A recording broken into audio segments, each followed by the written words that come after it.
இன்றைக்கி நம்ம பார்க்க போகிற ரெசிபி பார்த்திங்க அப்படின்னா நல்ல ஒரு அட்டகாசமான டேஸ்ட்டில் மட்டன் தம் பிரியாணி ரொம்ப ஒரு ஈஸியான மெத்தடில் எப்படி செய்யலாங்கிறத பார்க்கலாங்க. இந்த மட்டன் நல்லா பஞ்சு போல் வேகிறதுக்கும் அடுத்ததாக பார்த்திங்கன்னா உதிரி உதிரியாக அரிசி வேகிறதுக்கு தண்ணி எப்படி வைக்கணும் அப்படிங்கிறத டீட்டெயில்டாக வீடியோவில் பார்க்கலாம். Hello friends, welcome to Gomathi's kitchen. Gomathi's கிச்சனை சப்ஸ்கிரைப் பண்ணாதவங்க சப்ஸ்கிரைப் பட்டனை ப்ரெஸ் பண்ணிக்கோங்க. உடனுக்குடனே அப்டேட் வேணும் அப்படின்னா பக்கத்தில் இருக்க பெல் பட்டனில் ஆல்ங்கிற ஆப்ஷனை மறக்காமல் ப்ரெஸ் பண்ணி வச்சுக்கோங்க. இப்போ இன்றைக்கி தம் பிரியாணி பண்ணுறதுன்னு பார்த்தீங்கன்னா நான் ஒரு 550 கிராம் அளவுக்கு மட்டனும் அடுத்ததாக 1/2 கிலோ அரிசியும் போட்டு செய்ய போகிறேன். மட்டனை பொறுத்த வரைக்கும் எலும்பு உள்ள மட்டனாகவே பார்த்து வாங்கிக்கோங்க. மட்டன் பிரியாணியை பொறுத்த வரைக்கும் வேக வச்சுட்டு தான் நம்ம பிரியாணி செய்ய போகிறோம். அப்போ தான் மட்டன் நல்லா பக்குவமாக வெந்து சாப்பிட்றதுக்கு நல்லாயிருக்கும். நல்லா கழுவிட்டு அதில் இருக்கிற தண்ணியை சுத்தமாக வடிச்சிட்டு சின்ன குக்கரில் சேர்த்துக்கோங்க. இதில் 1 டீஸ்பூன் அளவுக்கு இஞ்சி பூண்டு விழுது சேர்த்துக்கலாம். அடுத்ததாக இதில் சேர்க்க போகிறதுன்னு பார்த்திங்கன்னா தனி மிளகாய்த்தூள் 1 டீஸ்பூன் சேர்த்துக்கோங்க. நம்ம மசாலா பொடியெல்லாம் கூட சேர்க்க போகிறோம். ஸோ மிளகாய் காரத்துக்கு ஏற்ற மாதிரி மிளகாய்த்தூள் அளவை சேர்த்துக்கோங்க. கூடவே கொஞ்சமாக புதினா இலைகளும் கொஞ்சமாக மல்லித்தலையும் சேர்த்துக்கலாம். இப்போ போட்டிருக்கிற சாமான்கள் எல்லாத்தையுமே மசாலா மட்டன் எல்லாம் ஒன்று சேர்கிற மாதிரி பரட்டி விடுங்க. இப்போ பரட்டிகிட்டு இருக்கப்போ இதுக்கு உப்பு போட மறந்துட்டோம். அதோட அளவுன்னு பார்த்திங்கன்னா 1 டீஸ்பூன் மட்டும், மட்டனுக்கு தேவையான உப்பு மட்டும் போட்டு பரட்டிக்கலாம். இப்போ இந்த அளவுக்கு பரட்டினதுக்கப்புறமா இதை வேக வைக்க தண்ணின்னு பார்த்திங்கன்னா எந்த குக்கரில் வேக வைக்க போகிறீங்களோ அந்த மட்டன் முழுகிற அளவுக்கு மட்டும் தண்ணி சேர்த்துக்கோங்க. ரொம்ப அதிகமாக தண்ணி ஊற்றிட்டிங்க அப்படின்னா குக்கர்லேருந்து தெரித்து வெளியில் தண்ணி வேஸ்ட்டாக போயிடும்.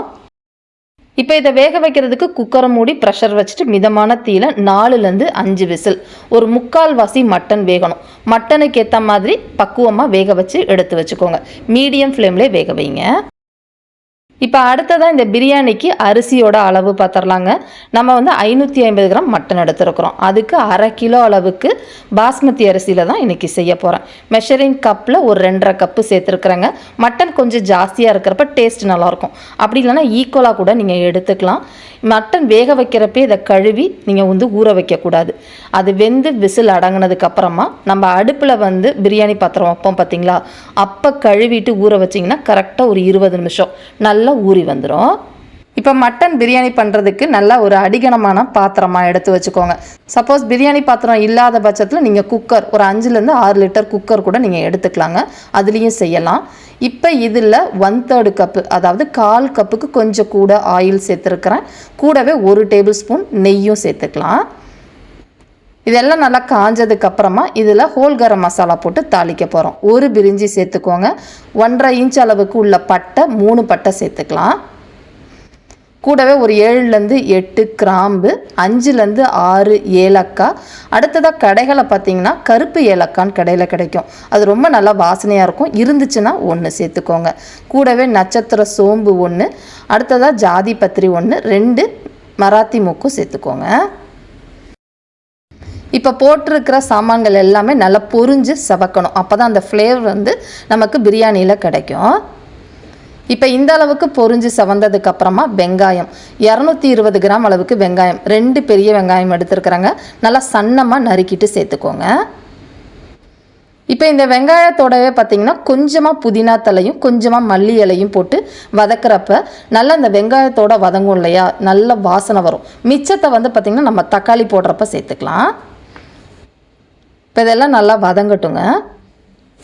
இப்போ போட்டிருக்க வெங்காயம் ஒரு 1/4 வாசி வதங்கி இருக்குது இல்லையா, இந்த சமயத்தில் நம்ம காரத்துக்கு 3/4 வாசி காரத்துக்குன்னு பார்த்திங்கன்னா பச்சை மிளகாய் காரம் தான். ஸோ மிளகாயோட காரத்துக்கு ஏற்ற மாதிரி மிளகாயோட எண்ணிக்கையை சேர்த்துக்கோங்க. நான் ஒரு 8லேருந்து 9 பச்சை மிளகாயை கீறி விட்டு சேர்த்துருக்குறேன். இப்போ இதெல்லாம் போட்டு நல்லா வதங்கட்டுங்க. இப்போ பார்த்திங்கனாலே தெரியும் அந்த வெங்காயம் நல்லா செவந்து இந்த அளவுக்கு வதங்கணும். அப்போ தான் அந்த பிரியாணியோட டேஸ்ட் நல்லாயிருக்கும்.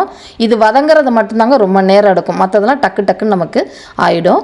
இது வதங்கிக்கிட்டு இருக்கப்போ ஒரே 1 டீஸ்பூன் அளவுக்கு காஷ்மீரி மிளகாய்த்தூள். இதில் காரம் இருக்காது, நிறம் மட்டும்தான் இருக்கும்.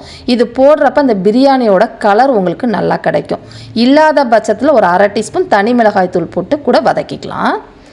அது நல்லா கருகிடாமல் கொஞ்சம் நேரம் வதங்கினதுக்கப்புறமா இதில் இஞ்சி பூண்டு விழுது ஒரு 1.5 டேபிள் ஸ்பூன் அளவுக்கு சேர்த்துக்கோங்க. கரெக்டாக இருக்கும்.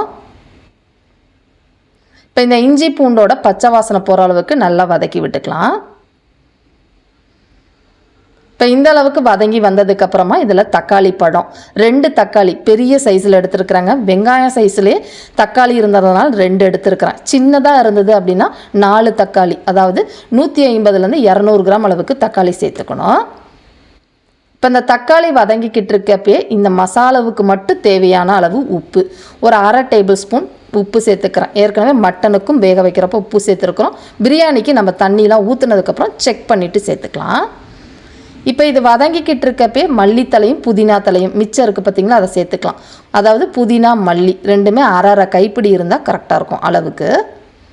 இப்போ இது எல்லாம் சேர்ந்து தொக்கு மாதிரி வதங்கி வரட்டும். இப்போ பார்த்திங்கன்னா தெரியும் தக்காளி நல்லா வதங்கிருச்சு. இந்த அளவுக்கு வதங்கினதுக்கப்புறமா மட்டன் பிரியாணியில் ஒரு எக்ஸ்ட்ரா ஒரு ஃப்ளேவர் கிடைக்கும் பார்த்திங்களா, அதுக்கு இந்த ஜாதிக்காய் தாங்க மெயின் ஃப்ளேவரு. இது ரொம்ப அதிகமாக சேர்த்துடக்கூடாது. பொடிச்சதோட அளவு 1/4 டீஸ்பூனுக்கு கொஞ்சம் குறைவா இப்போ எடுத்த அளவுக்கு சேர்த்துக்கோங்க. நல்ல மணமாக இருக்கும், அதிகமாகவும் போயிடக்கூடாது. கூடவே 1 டீஸ்பூன் அளவுக்கு கடைகளில் வாங்கின பிரியாணி மசாலா சேர்த்துருக்குறேன். எனக்கு மைல்டான பிரியாணி ஃப்ளேவர் வேணுங்கிறதுக்காக தான் இது சேர்த்துருக்குறேன். சப்போஸ் உங்களுக்கு நான் ரொம்ப மசாலாவோடு வேணும் அப்படின்னா 2லேருந்து 2.5 டீஸ்பூன் வரைக்கும் கூட சேர்த்துக்கலாம். இப்போ அதுவும் போட்டு கொஞ்சம் நேரம் வதங்கின உடனே இதில் தயிர் சேர்த்துக்க போகிறோம். நல்லா 2 டேபிள் ஸ்பூன் அளவுக்கு கெட்டியான தயிராக சேர்த்துக்கோங்க. தயிரை பொறுத்த வரைக்கும் ரொம்ப புளிக்கக்கூடாது. நல்ல ஒரு பக்குவமான தயிர், ஃப்ரெஷ்ஷான தயிராக சேர்த்துக்கோங்க. இப்போ அதுவும் போட்டு நல்லா எண்ணெய் பிரிஞ்சு தொக்கு மாதிரி வதங்கி வரட்டும். இப்போ பார்த்திங்கனாலே தெரியும் நல்லா எண்ணெய் பிரிஞ்சு இந்த அளவுக்கு திக்காக கிரேவி மாதிரி வந்திருக்கு பாருங்கள். இப்போ இந்த சமயத்தில் வேக வச்சுருந்த மட்டனை சேர்த்துக்கலாம். மட்டனை பொறுத்த வரைக்கும் முதல்ல சேர்க்க போகிறது வெறும் மட்டனை மட்டும் சேர்த்துக்கோங்க.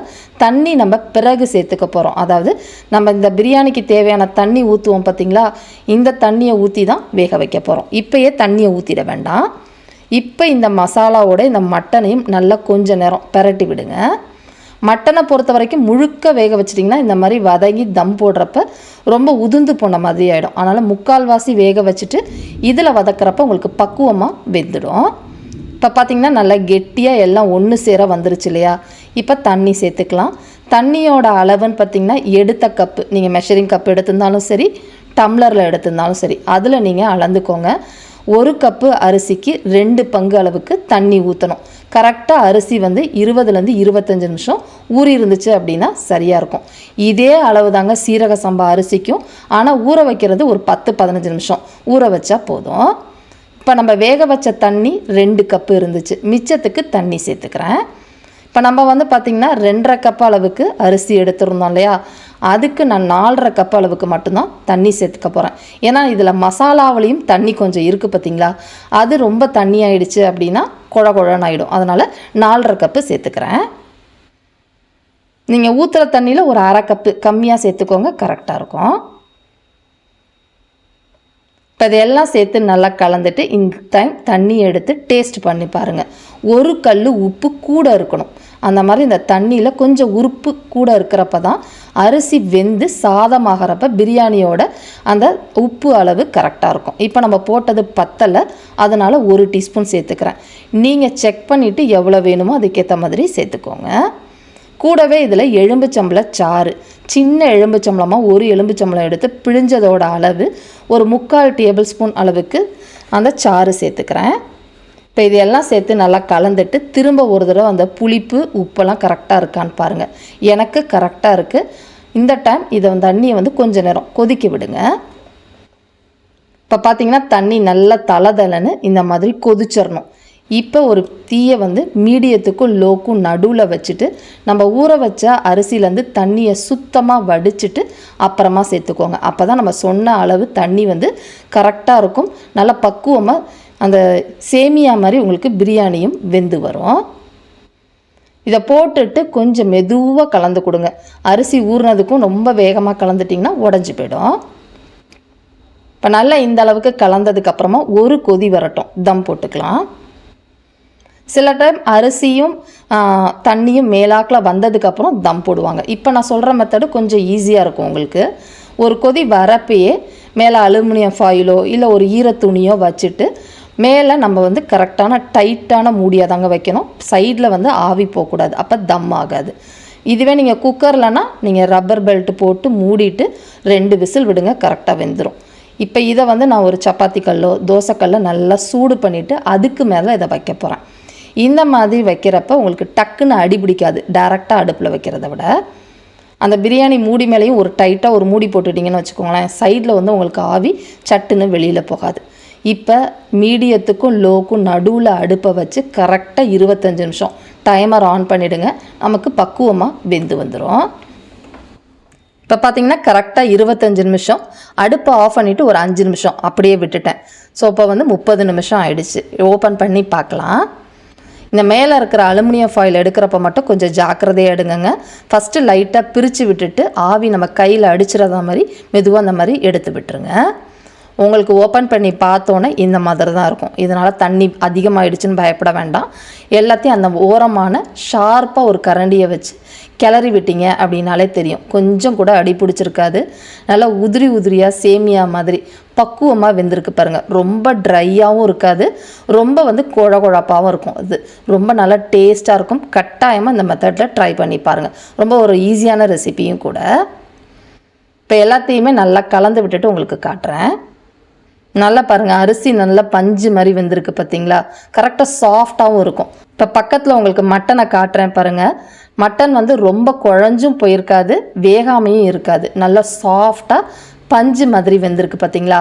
அரிசியும் நல்லா சாஃப்டாக வெந்திருக்குது. இந்த மாதிரி மெத்தடில் கட்டாயமாக நீங்கள் ட்ரை பண்ணி பாருங்கள். உங்கள் வீட்டில் எல்லாருக்குமே ரொம்ப பிடிக்கும். இதே மாதிரி அளவுகளோடு நீங்களும் செஞ்சு பாருங்கள். செஞ்சு பார்த்துட்டு எப்படி இருக்குங்கிறத கமெண்ட் பண்ணுங்கள். வீடியோ பிடிச்சிருந்தாலும் கமெண்ட் பண்ணுங்கள். லைக் பண்ணுங்கள், ஷேர் பண்ணுங்கள். மறக்காமல் கோமதிஸ் கிச்சன் சேனலையும் சப்ஸ்கிரைப் பண்ணி வச்சுக்கோங்க. தேங்க்ஸ் ஃபார் வாட்சிங்.